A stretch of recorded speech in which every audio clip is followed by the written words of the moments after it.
Welcome back onto this interesting discussion this morning where we are about to talk about the newspaper. We're going to review the newspaper, but first, before we get into that, we've just had an interesting conversation. I told you that it will be great. You thought I was kidding. If you missed, you need to go back and check it for yourself. I told you it was going to be interesting, and indeed it was.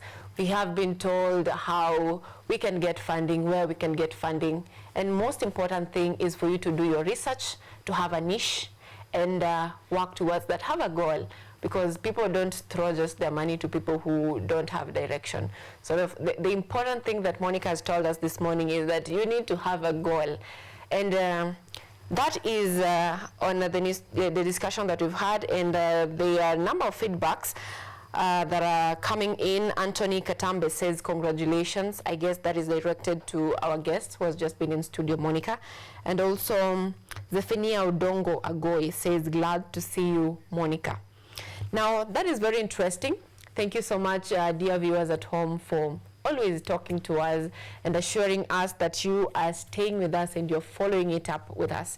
So this morning also, our guest Lucas Githinji is not yet in studio, but as always, I am always having my, should I call you my right-hand man or my... Sema hivyo na umetoka kusema ulilia date 14. I heard you. Una shout. So busy, but we had prepared people about 14. I think the big day is 15th. I think I'll just have to plant my own flowers because... But pia hata hiyo niko na shida. I'm looking at the Daily Nation page 10, the Drumville saga, tale of Waitito, illegal liquidation and 10 billion land. Sasa nashangaa, if land zinaenda hivi left, right and center. Waitito mwenye saizi ako amehukumiwa 12 years or pay 53.8 million kwa ile kesi yake ya $500 million yenye waliweza kuwa yeye, bibi yake and co-accused. Wako hapo hivyo wamebeba saizi mashamba ya cooperative na wanaongelea kuhusu hapa tunaongelea kuhusu vile tutanunua shamba tuanze kupanda maua. We get ready for 2026. For 2026, it's 2026, and you know what is interesting is that the age I'm turning in 2026 is quite serious. I'm worried. The fact is, you're still a Gen Z. You are still a Gen Z. Very important. I am encouraged. You are still in the historic generation. It will always be there. Hata ufike miaka 50, Gen Z ni Gen Z. That's why I get sad hearing people who are supposed to be learned, people are supposed to be educated in serious platforms like National Assembly or the Senate of Kenya. Mtu mzima anasema, ile time mimi nilikuwa Gen Z. Sisi tulikuwa tuna... When are you a Gen Z? If you're not Sylvia Nyango and the age mates, then you're not a Gen Z. You know, right now, kila mtu ni Gen Z, but let's not delve into that. You get into mashinani, unasikia wazee wakisema, sisi kama Gen Z lazima tukomboe nchi. Who is he Gen Z if you're 50? This guy who says, what is it called? What is his name? In TikTok, he says, ati wewe unasema mimi si Gen Z. Kwanza ni waluo. Mimi si Gen Z. We are not bomb. Very interesting. Now this morning we have very interesting stories on our dailies. Very, very interesting. For the past week, the conversation has been, you know, Raila AUC, we are having celebrations before even we get to winning, before even we get to voting, we are celebrating, we are having flights. You know, someone telling you that Arakisha, mimi niko na flight to catch. I am going to celebrate Baba. Kuimba. Yes. They even carried bunge la wananchi. They even carried the likes of Ledamo, Lekina. They even carried everyone to go and celebrate before the chicks hatch. You know, and what has been going around is that in international politics, it's not about who makes noise the loudest. It's about unacheza aje hapa chini. Who are you talking to? Who are you whispering to? And how are you whispering to them? Now, there's been a lot of blame game on why Raila lost. And the Daily Nation today is telling us that Nyinyi mmekuwa mkiblame Ruto. Acha niwaambie sasa, shida si Ruto. Shida ni Kenya. Since 2017, Kenya has been losing international jobs. And we have a number of mentions there. We have Amina Mohamed, Nancy Karigitu, and Rachel Omamo, and finally Raila Odinga. What do you think about this headline? First of all, asante sana kwa kunikaribisha kwa show. I didn't even mention your name. Oh my God. I'll do it kwa hii introduction. I'm Ujwang Mariam. I'm a youth leader. I'm a youth. I keep saying that. Any other title doesn't matter. Who are you at the moment? I'm a youth, and I'm not saddened by what I'm seeing on the dailies, especially Daily Nation, talking about our mishaps, the losing streaks that we're having as a country. Sends a message to the whole world. In 2022, Kenyans went to polls, elected President William Ruto as the 5th president of Kenya. The president, immediately after he was sworn in, he started his flights to the Asian countries. Akatoka hapo hivyo akaingia unga kule USA, huko kote hadi France. I remember his heroic legendary speech in Paris, pale hivyo karibu na Eiffel Tower, talking about climate action, kitu ambacho hadi saizi kinaongelelewa. And they made him look like Africa's president. Kenya is a very big country outside Africa. If you ask people where is Africa, what is the capital of Africa, they'll tell you Kenya is a capital city of Africa. So our president went out there staging himself as Africa's president. But again, some things started to happen. You're being Africa's president out there. When you come to Kenya, you're not fully Kenya's president because of failure to unite those Kenyans. We've been active politically since day one of Kenya Kwanza regime up to now. We don't talk about development anymore. Our headlines are always full of sadness.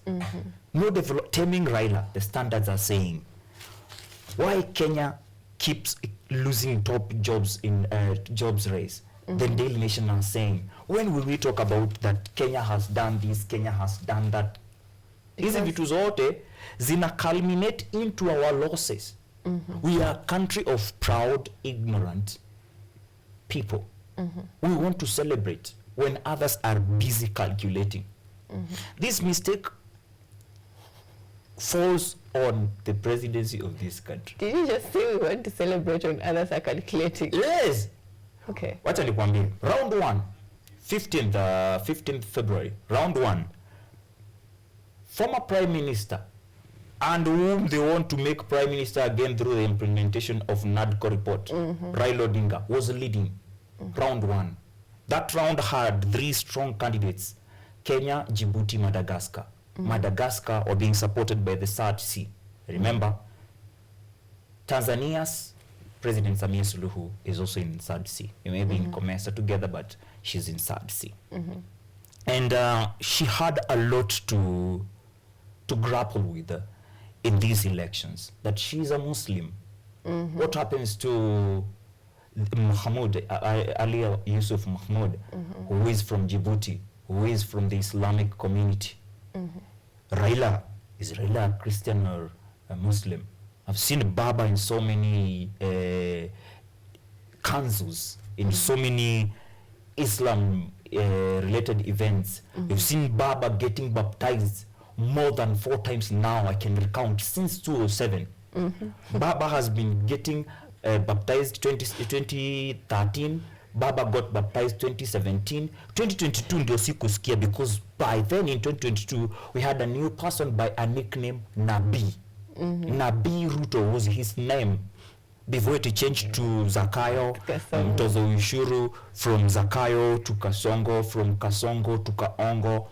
Names he has loved or cherished, and it has changed. Saizi anaitwa Kahongo. So for Baba, we don't know what happened in between pale hivyo, but we can't really tell if he's a Christian or a Muslim, but we can tell who Samia is. We can tell where Djibouti lies in terms of religion. Na misa kama hiyo ilituumiza because sisi tunataka tufinye Tanzania, tuambie tuko na pesa mingi sana. Our GDP iko 2k ya Tanzania ikiwa 1.2. So tunaambia Tanzania sisi kama Wakenya tunataka mtu vote otherwise. That is what they call kiburi. Do you think most analysts say that it is the francophone nature of voting, and the francophone, they speak in one voice, they vote as a bloc, and also considering that they have their own who is a Muslim, that contributed greatly to that, and also the decision by Ruto to support Israel sent chills to the francophone, and they attribute that to our loss. Do you think it is about the francophone and anglophone nature? Because you remember our anglophone also, it was divided. There was the SADC, and there was also this other side. So do you think it's about anglophone, francophone, or is it about our policies as a country? Because it is something like a streak. It is a factor, Mama, but it is not about that. Kenyans made AUC about Kenya. But we have 54 countries in Africa. For you to be a chair of Africa Union Commission, you must have at least that 3 countries supporting you. If it is a matter of francophones and anglophones, why is it we are seeing that the francophone countries are united? Anglophone countries are not united. It's about us. It's not about kwani si alishinda mara ya kwanza. Akishinda hiyo mara ya kwanza, watu walikuwa wameona ako sawa. If you win mara ya kwanza, hufai ku lose mara ya pili na ya tatu. You're supposed to continue hivyo hadi kumaliza in round 7. Mostly itafika round 7. I've never heard about round 5. Kuna round 5 pale hivyo. It's 1, 2, 3, 4, 6, then 7. So if you win round 1, francophone wanasema aje kwa hiyo round 1? Anglophone wanasema aje? What makes you lose in round 2 yet umeshinda round 1? There is a point wame lose trust in you. Why are they losing trust in you? Hizo ndio vitu tunafaa kuangalia. Si about hizi haya mataifa yanaongea Kifaransa, haya yanaongea Kiingereza. Sisi kama wenye tu wanaongea Kiingereza, hawa wenye wanaongea Kifaransa tunawatreat aje?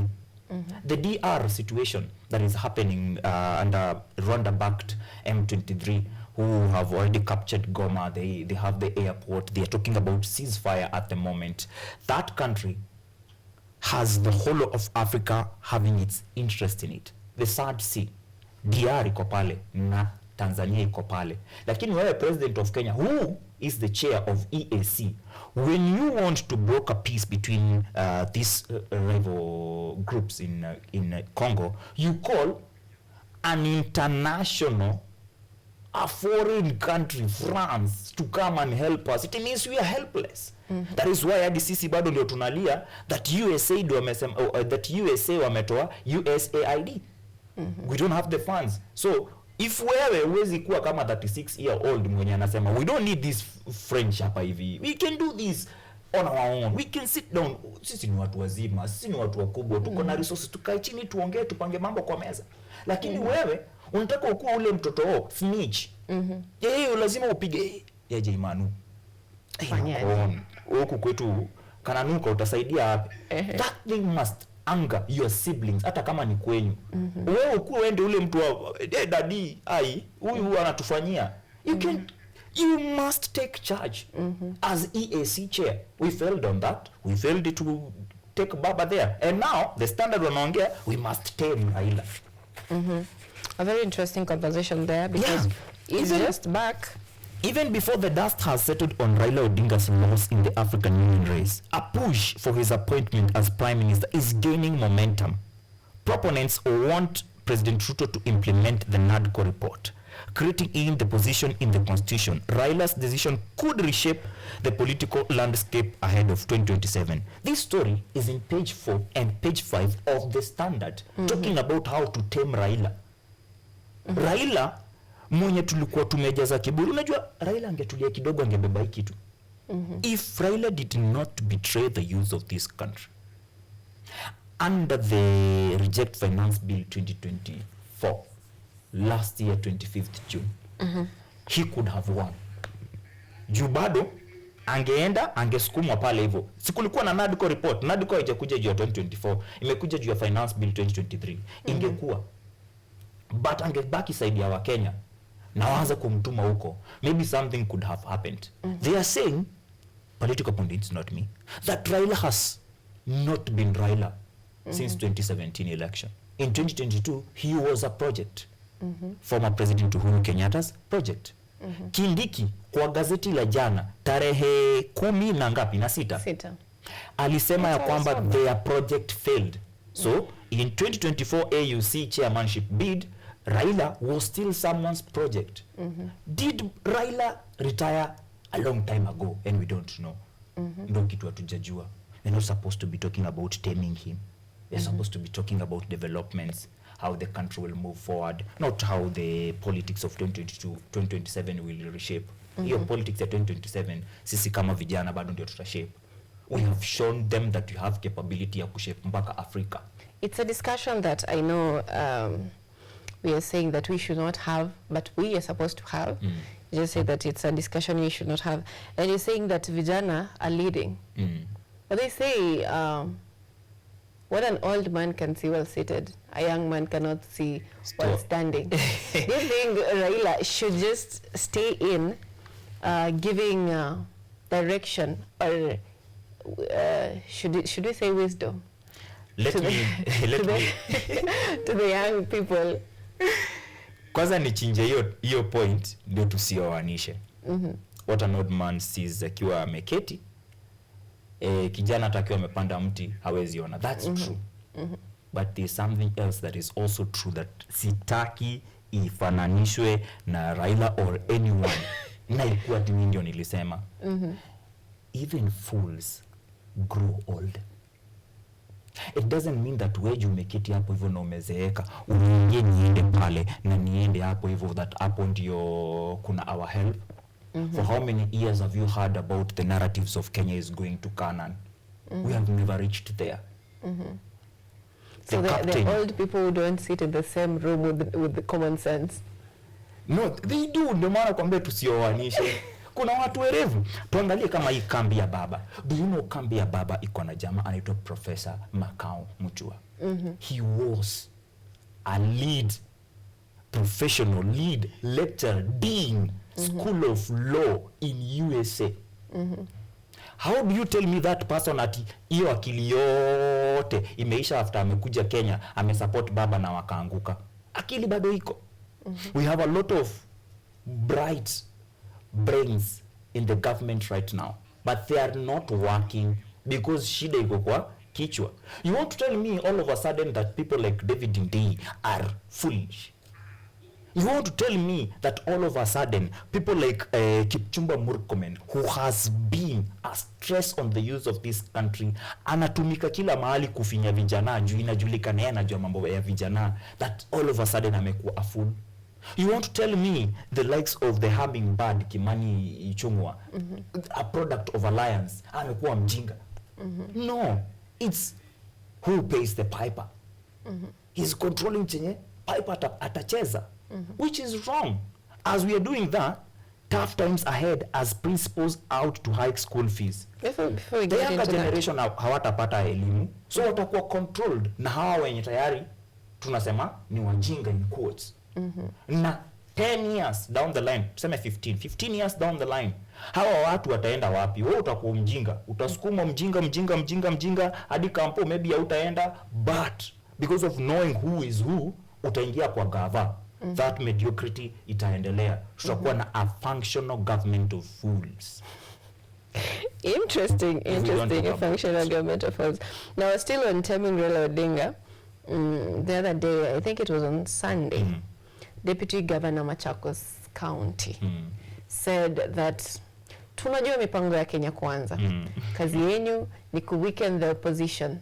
And we know that you might also be having a plan of affronting Raila Odinga. You said that Raila Odinga is a project of Kenya Kwanza, affronting Raila Odinga as a presidential candidate to weaken the opposition. What do you think about his sentiments? They are true. They are not unfounded. Wanasema lisemwalo lipo Kama halipo na laja. kama halipo laja. It's just, there is smoke. Where are we having smoke? Yet we have not had cases of young boys farting in public. If there is smoke, then it means there is fire somewhere. It's a plan. It could be that in 2027, President Ruto, with a tainted PR, could front Raila as a president. Ndio yeye achukue hii PM yenye wanaandikisha saa hii hivi kwa NADCO report. But haina shida. If it happens in accordance with the constitution, it's okay. What we are telling them is that Kenyans now have seen something. Na naongelea wenye ni wazee. When I'm talking about wazee, naongea kuhusu wazazi wetu, our grandparents kwenda juu. For a very long time, they thought that this man on taming Raila is our savior. So many hopes were upon him to take us to Canaan.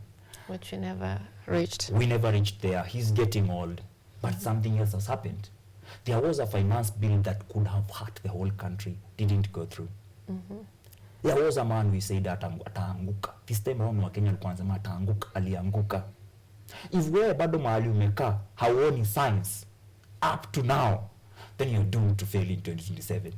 You must see the signs. And the signs lies in the numbers. Ndio maana unaona wewe kama kijana saizi ukipoteza ID unaitishwa thao. Na hauna hiyo thao, unakaa months bila ID.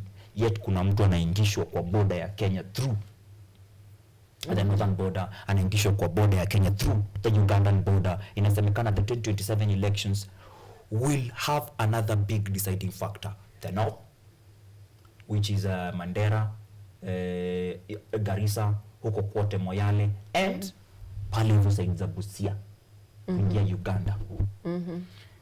You know, I heard of these things in the early years when I was still not so active in politics. I had a friend from Kuria. He comes from a political background, and he was saying that, you know how we won? That Wakuria wako na ID. Wakuria wa Tanzania wana ID za Kenya. Exactly. Wao ndo walikuja kupiga kura. And he was saying that those are the people who made them win. So hayo maneno si mageni jijini. Si mageni jijini. Now in 2027 the plan is, si umesikia saizi Rais Ruto anasema kwamba hakuna verification inafaa kufanyika kama unatoka Somalia unataka kuingia Kenya ama unataka kupewa ID. So utapata kuna Wasomali wa Kenya na kuna Wasomali wa Somalia. Na wote hawa ni mandugu. The same case is happening in Congo, that kuna Watusi wa Rwanda na kuna Watusi wa Congo. Watusi wa Congo wanaweza ingia Rwanda wa vote. Wajipata wako na ID mbili warudi Congo wa vote. It's the same scenario yenye nataka kucreatiwa. But imagine last time hauko unajua, si ndio? Saizi unajua. So in 2027 hata wewe mwenyewe unakaa ukijua ukairada. The presidency could go. Because also before we move to another discussion on education, Murkomen, is it Murkomen? There's also a push for elections to be done by national IDs rather than the voters card. So it is a question mark on 2027. Now let's move to this interesting story. It's both on the Daily Nation and the Standard. Tough times ahead as principals out to hike school fees. It's as if it's not enough because parents are already crying that school fees is high. The other day ulikuwa so emotional hapa nikisema about bursaries and education should be a right. Yeah, member of parliament. Now, as if that was not enough, you're lacking school fees, you're going to look for bursaries, you're not having enough to pay your school fees, that's why you're going to look for bursaries. Now, principals want fees to be increased. And because I'm coming from a background of teachers, I will say makosa si yao. Because, you know, capitation is always delayed, and if it's coming, it's less. Schools have so many pending bills. They have so many debts. They're forced to lay off employees. So to them, this is a way of managing the schools. What do you think about this move by principals? Stakeholders ni nani? For example, tuongelele grade ya si grade PP2. Tena niongee kwanza PP2 juu mimi ni mzazi, nilikuwa PP2, sasa hizi niko grade 1. Huyo mtoi, do you know yeye ni stakeholder kwa the board and management ya shule? Yeye ni stakeholder. Juu bila huyo mtoi hakuna walimu, hakuna huyo principal na hakuna hiyo shule. That is why in some parts of Rift Valley kule ndani utasikia kuna shule lakini hakuna shule. Wanatumiwa pesa but ni gate tu iko, the rest ni forest. So in 2015 I was elected the National Secretary General Kenya Secondary School Heads Association, KESHA. It's the same body we are talking about now.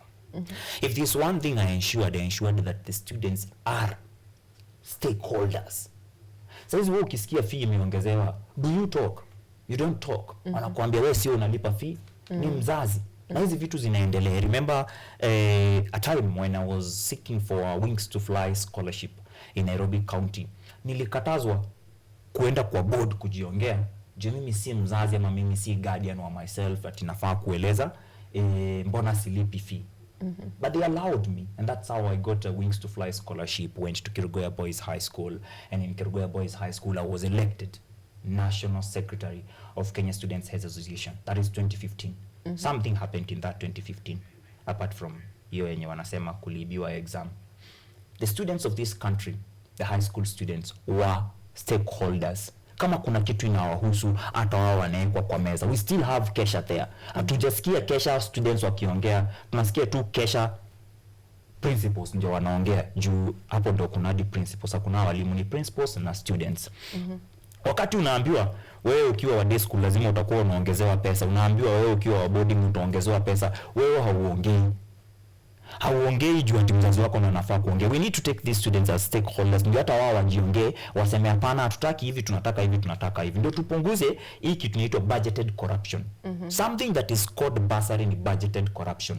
Kitambo ulikuwa unafaa kulipa shule fee yako, then shule wanafanya hizo capitation zinawekwa na gava bado inaongezea zake za kutoka kwa ushuru from the Ministry of Education.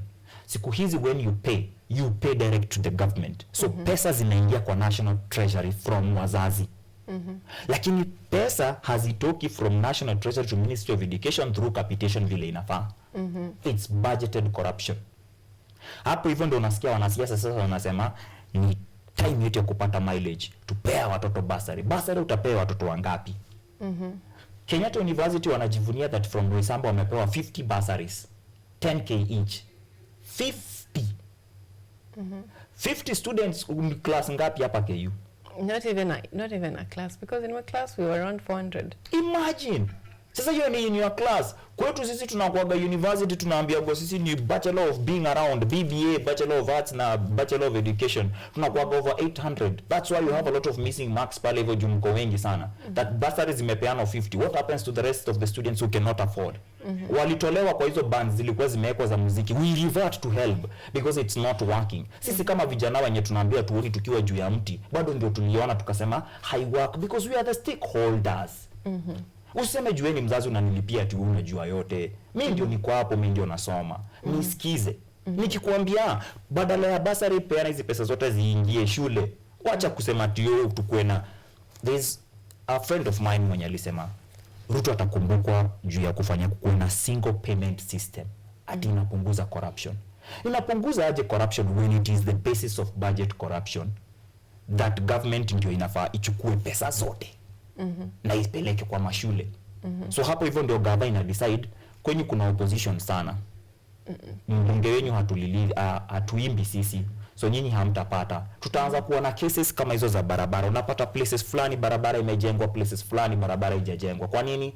The appointing authority amekataa kuachilia pesa. That is not what should be happening. We should change. And you know, yesterday, Education CS Migos Julius said that wanakuaji na tamu Migos, wakisiwa ngapi unasikia hiyo Migos. Mwenye ameenda sana ni Nyashinski. He said that capitation will be released, and it's released in 3 bands, 50%, 30% and 20%. So do you think there's a failure on the government's part in terms of releasing these funds and pushing heads to make such decisions? Yes, there is. Na nimesema ni juu ya hiyo, kila mtu anatafuta pesa za campaign. Na pesa za campaign haziwezi patikana kama zote wanazipeana. Ndio maana hadi wanawaambia kuhusu 50, 30, 20, right? Ndio ikifika hapo hivyo waseme hiyo 20 ikupatikana. Mnaweza niongezea another term nisukume hii mambo. Hii barabara nimejenga imefika hapa hivi. Hamwezi niongezea time nisukume. That's what they want to do. But Migos, first of all, congratulations to him kidogo. Juu scandals zenye amepata ni za exam imeenda vibaya sana, but tunawaallow mfanye hiyo KCSE tena na July. Sasa hizi kwanza ukifeel kuna subject fulani uliwahi fail KCSE na ikakuuma, unaingia tu July unafanyia unakalia huo mtihani. Wakisema wanataka kudua away with the KCSE kwa education system ya Kenya, now that grade 9 wanaanza kuingia vile inafaa, vile inaanza kuingia vile inafaa. So amefanya vizuri hapo hivyo kupea watu chance. But apart from that, what else can you say the Ministry of Education that has done that is good? Juzi wao wamefanya mambo ya help kurudi. Ni wa Kenya, ni Kenyan youths. In fact, hiyo day yenye kulikuwa kuna release kulikuwa na maandamano tao. Maandamano yenye ilikuwa ni ya students, alafu yameshikana na ya TUK, ya university employees huko kukawaka, akasema ni sawa turudini help. We yelled. How do you then credit all that to CS Migos? Julius Ogamba? It can't happen. Ata ajigambe aje. Sasa. Okay, very interesting. Now let's move to this interesting conversation here. Our treasury CS John Mbadi, whenever he stands, he says that our economy is doing fine. And now today the Standard is asking, if the economy is growing, why are Kenyans getting poorer? Why is it that you're saying there is money circulating, we have dollar reserves? Why is it that our disposable income is nowhere to be seen? Do you have an answer to this question? It's a fallacy. There is no growth in economy in the country. It's a fallacy that hatujaweza kujua iko wapi. Angalia dola iko 120 kitu. But dollar kwangu mimi nasikia ikiwa bado venye ilikuwa 150. Na vile tu ukienda kufanya the purchase unapata dola iko chini. I give you 1000. Unajua tuko February. Nikupangie venye tulikuwa tunapanga dhao kitambo. Dhao ilikuwa na mafuta, si mafuta, ilikuwa na maua. Ya shilingi 200. That is maua za 54 ama za so mbili. Dhao ilikuwa unaweka gari mafuta ya 300. Gari mafuta ya 300 inakupeleka mrembo kila mahali unataka nchi. Sasa hizi mafuta ya 300 labda ikutoe hapa hivi kupeleke Tao na urudi na Super Metro. Dhao kitambo bado ilikuwa inatosha nitumie another 300 nikupeleka mahali Sylvia Anyango ukule useme hakuna mwanaume mwingine isipokuwa. This is the best man I've seen in my entire life. But kitambo ndio maana ulikuwa unasikia mpaka wanaume wanakuambia I can buy you the whole world. I think it was possible. But saizi with dhao tuwezi kununulia KM. Wewe utumiwe dhao kwa M-Pesa inafikaga ikiwa punch. Punch ya kwanza imebebwa na fuliza. Hiyo nyingine ikishafika tu hivi unasikia kijana yangu kumekauka. And you're back to zero. Utanunulia mrembo maua ama utanunulia mama yako chakula?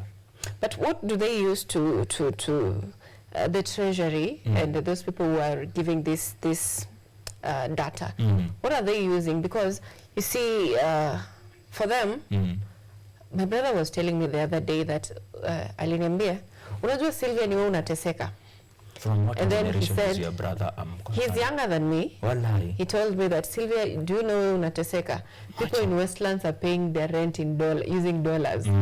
Unateseka. So I'm beginning to wonder, is it that they are getting this data based on the upper class? Who are they interviewing? They are not even using the middle class. I cannot really even tell where they're getting this data from. Come back to Kenya. You are a Gen Z. Your younger brother feels unateseka. Why? Juu yeye anateseka zaidi na ni mtoto kukuliko. Kitambo tulikuwa tunafaa kuna kitu black tax. Na black tax inaisha na sisi millennials. Ningekuuliza ni vile saizi sitaki kukuuliza. How many people have you sent money back home? Kitambo ilikuwa ni responsibility, si ndio? huko ndio unafaa urudi. Unauliza hawa wa Kenya, dola imeanguka. Kuna watu hata hawajui kama dola imeanguka ama imepanda. Wao wanajua nikiingia kwa mama mboga, bei ameseta hapa hivi, avocado ni 50. Avocado ni 50 aje? Bei ameseta hiyo. Sasa tunaongea si super kwa mama mboga, nyanya. Hao ndio watu wanafaa kuulizwa haya maswali.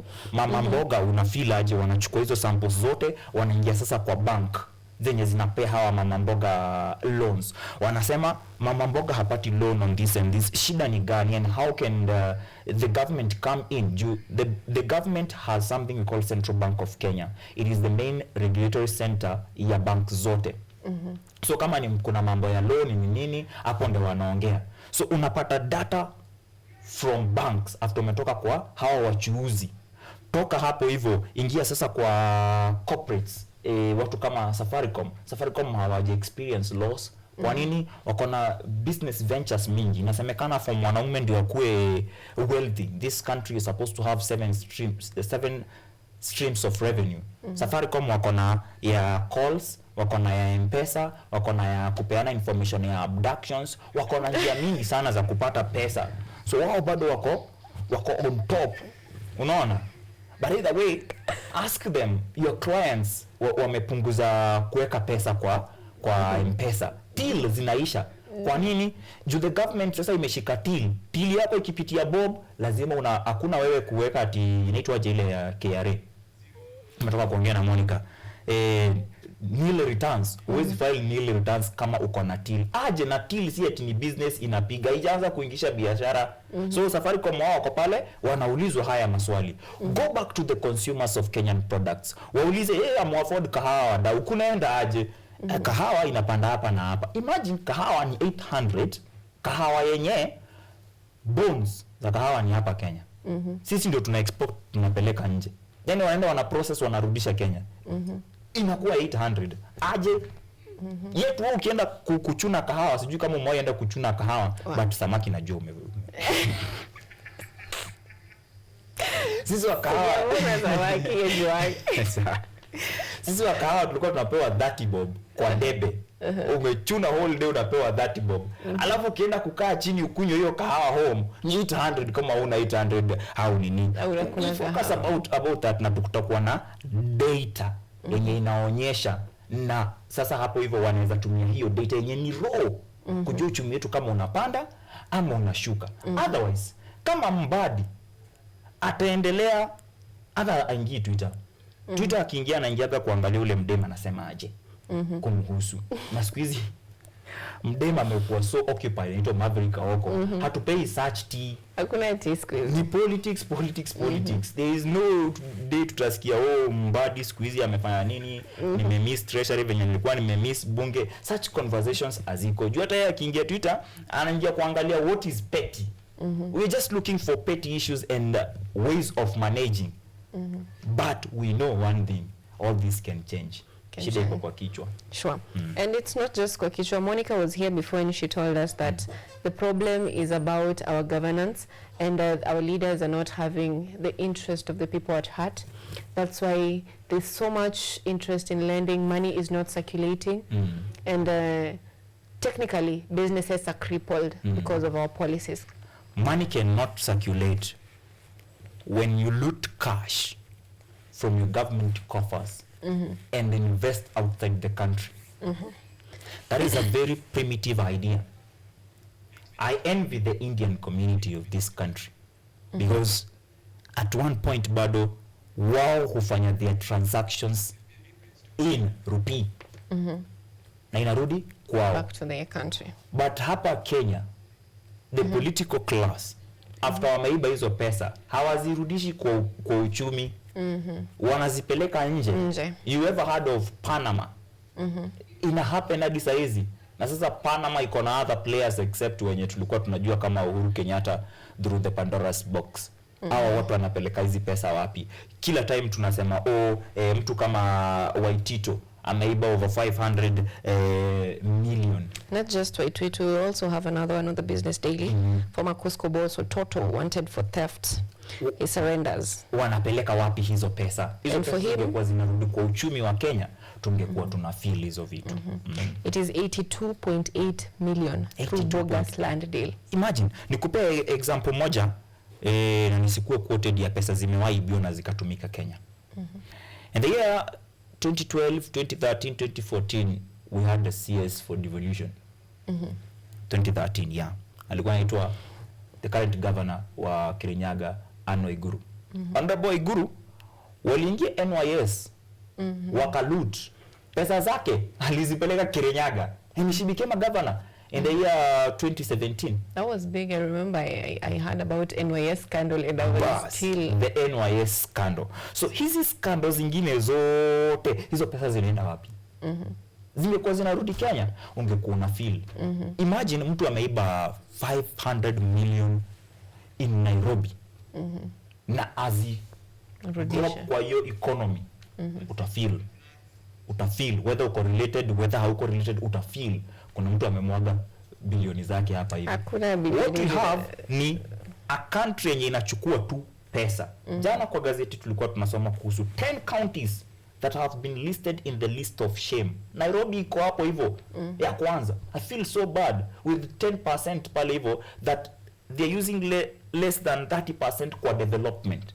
But ikikam kwa revenue allocation, collection, wanachukua over 12 billion per day. Zinaenda wapi? Unaona? Zitumike hapa Kenya, tuunde uchumi wetu, tuache kudanganya watu uchumi uko sawa, yet hauko sawa. And as we conclude, because muda unatupa kisogo, we have a big story on the business day. Unatumia Kiswahili. Kiswahili kitukuzwe. Hadi kisogo Kiswahili kitukuzwe. 33 billion Kenyan contracts grants axed in USAID purge. This is a discussion that we are having with Maureen this morning. So maybe just to add on what she said this morning, because she said that we have the ability as a country to contain ourselves.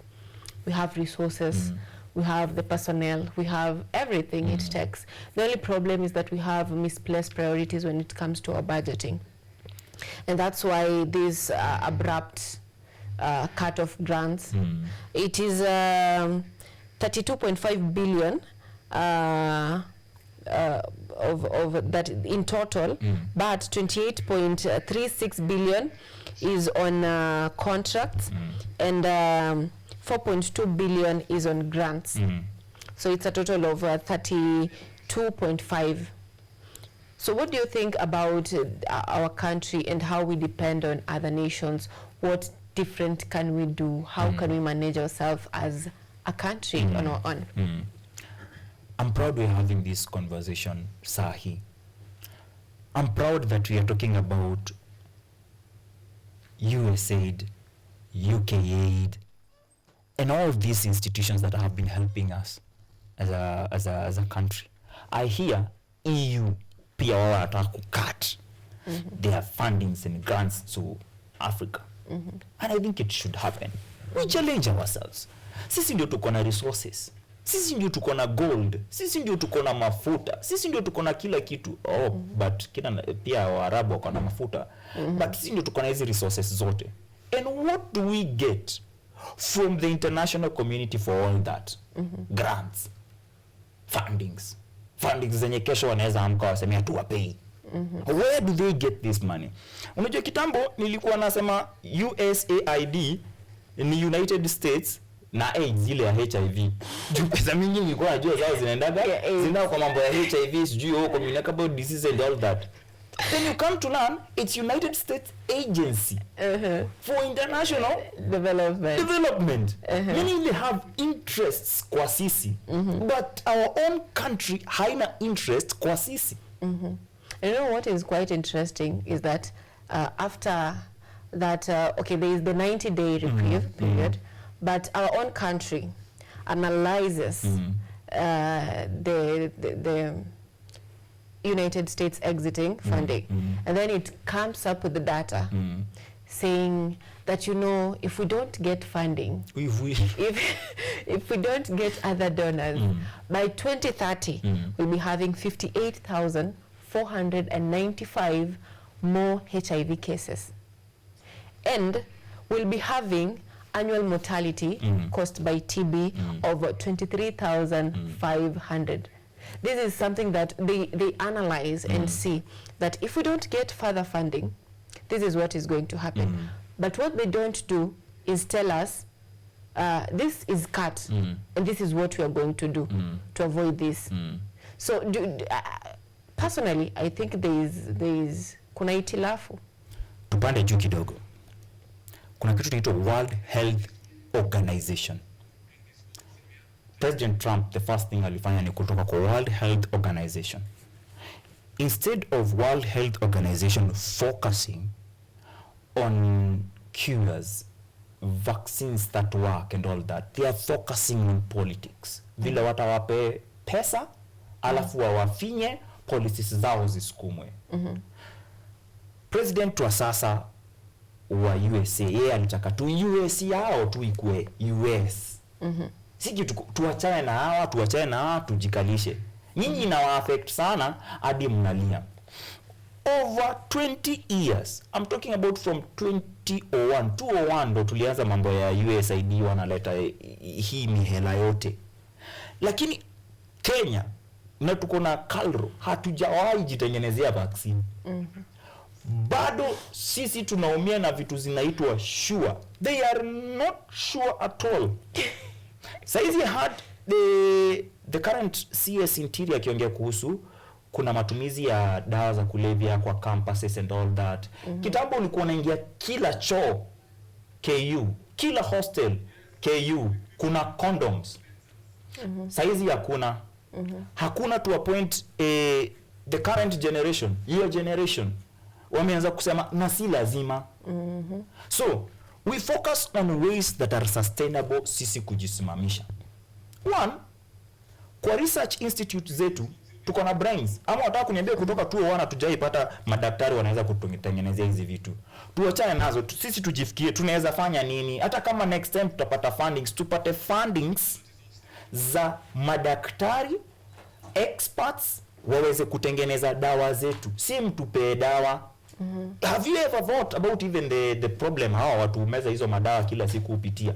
Have you ever thought about watu wa insulin kila siku kudungwa vitu wao upitia? What if we had a single dose unadungwa leo unangojea 3 months? It's more sustainable. What if we had a way ya kutafuta cure? Kumekuja a lot of viral diseases na zote zimekuwa done away with. Niongelele corona kitu imetupata na tumejua. Mpox bado ikushitui lakini unasikia kuna 41 cases. Juu unajua it's a passing cloud. Watakuja wakule do siku mbili tatu iishe. Kukuwe na COVID billionaires, Mpox billionaires ndo tunangoja sasa na to move on. Then hizo pesa zikikatwa tuanze kulia. Sisi wenyewe tuko na nguvu. Tuingie tujitengenezee. Madaktari wetu waache kumaliza kusoma waende countries za nje. Our nurses wanamaliza wakifikiria vile watafly. All these talents tunapoteza. Tunabaki na wale wenye tulisema mjinga anayejua nani aingie kwa gava tufanyie kazi. Very interesting. And talking of that, you talked of Makau Wamtua. He's a Kenyan American professor at the Sunny Buffalo School of Law and was the dean from 2008 to 2014. Now our time is really up. Just as before we conclude, please give us a parting shot, and Ojwang, please make it less than a minute. Less than a minute. I'd like first of all to take this chance to say something yenye tujasema that Azimio wanaenda kuhave leo committees zina change. So for every committee yenye chairperson ni wa Kenya Kwanza, the vice anakuwa ni wa ODM. ODM ndo wanapewa so that they can implement the NADCO report, baba akuwe prime minister. Kenyans don't need all that at the moment. Kenyans are concerned with huu uchumi ambao tunasema uko sawa, wausikie kwa mfuko. I remember ANC wakisema ni pesa mfukoni before waingie kwa hiyo wheelbarrow ya Kenya Kwanza. Pesa mfukoni ndio wanataka kusikia. Education yetu itengenezwe, tuache kumaliza ama kucripple our education system as basic as high school manze. At a period when we are still comparing our president with Kibaki, the late Kibaki, who made free primary education by just executive order ya siku ya kwanza ya siku ya swearing in. We can do it. President Ruto can do it. Please, even if Kenyans will send you home 2027, go home with a legacy. Isikue legacy ni hiyo moja ya 25th June 2024. Na tuungane sote. Wakati ni wetu wa kuongea sana sana kwa vijana. We the youth are the majority of this country, but we are still the most marginalized, the minority. We are considered minority, yet we are the majority. We can do something if we get united. Thank you. Peace and diplomacy works. Violence doesn't. Ask Baba. Thank you so much, Ojwang. Ask Baba. Now, that is our newspaper review this morning. I really thank you so much, our viewer at home, for choosing KUTV Rise today. You could have gone to any other station for the newspaper review. You could have gone to any other website for a conversation on business funding, but you gladly chose Kenyatta University Television this special Tuesday. Thank you so much. Now that brings us to the end of Rise Today this morning. I'm Anyango Sylvia. With me in studio has been Ojwang Mariam. Have a good day.